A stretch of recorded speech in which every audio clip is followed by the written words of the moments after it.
Serial Anupama में finally Anupama ने वो रंग दिखाया जो काव्या ने कभी सोचा भी नहीं था। भाई यहाँ पर राखी दवे ने भिखारी नंगा पता नहीं क्या क्या वनराज को सुना दिया। वहीं यहाँ पर काव्या तो उसे पंपलेट्स बांटते हुए देखकर पहले ही टिफिन देने जाती है तो भागकर घर आ जाती है कि कहीं कोई देख ना ले उसे, और नहीं तो उसकी भी बेइज्जती हो जाएगी कि उसका पति पूरे मार्केट में पंपलेट्स बांट रहा है। और यहाँ पर काव्या भी जब राखी दवे इंसल्ट करती है तो काव्या भी उसी का साथ देती है और कहती है कि राखी सही तो कह रही है, इस तरह से भिखारियों की तरह पंपलेट्स बांटना कि तुम किस तरह से अपनी इज्जत बनाओगे। अब यहाँ पर राखी दवे उनको नंगा पुंगा पता नहीं क्या क्या भिखारी सब कुछ कह देती है कि मैंने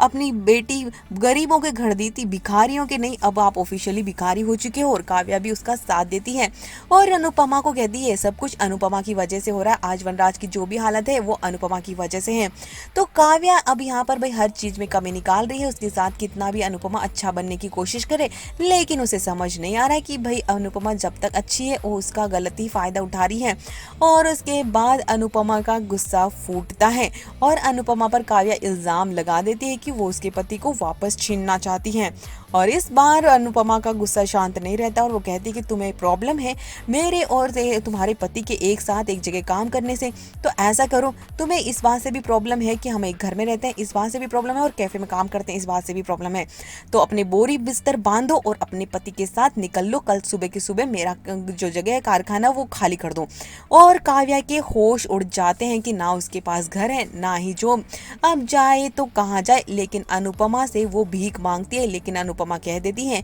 कि भाई अब चलो तुम निकलो यहाँ से, बहुत हो गया तुम्हारा नाटक। और अनुपमा का बहुत बुरी तरह से गुस्सा फूटता है और वो कहती है कि अब निकल लो, अब मुझे कुछ नहीं सुनना। और अनुपमा चुपचाप अपने कमरे में चली जाती है और उसने ठान लिया है कि वो अब काव्या को बर्दाश्त नहीं करेगी। तो भाई अब काव्या का जो सड़क पर आ जाएगी काव्या, तो अगर अनुपमा नहीं मानेगी तो अनुपमा यहाँ पर काव्या को सुना चुकी है अपना फैसला, और जिससे कि अब काव्या की नींद उड़ गई है। वहीं पर राखी दवे को भी अनुपमा कहती है कि आप कुछ ज्यादा ही अच्छी सहेली बनती हैं, तो ऐसा करिए, आपको स्टैंडर्ड की परवाह है तो आप अपनी इस सहेली को और उनके पति को दोनों को ही अपने घर ले जाइए और सबसे बड़े वाले ऊपर वाले फ्लोर पे इनको बिठा कर रखना और अपने सर पर सजा के रखना। और काव्या अनुपमा का ये तेवर देखकर राखी दवे की भी बोलती बंद हो जाती है। अब देखना इंटरेस्टिंग होने वाला है कि बेचारी काव्या का क्या हाल होगा।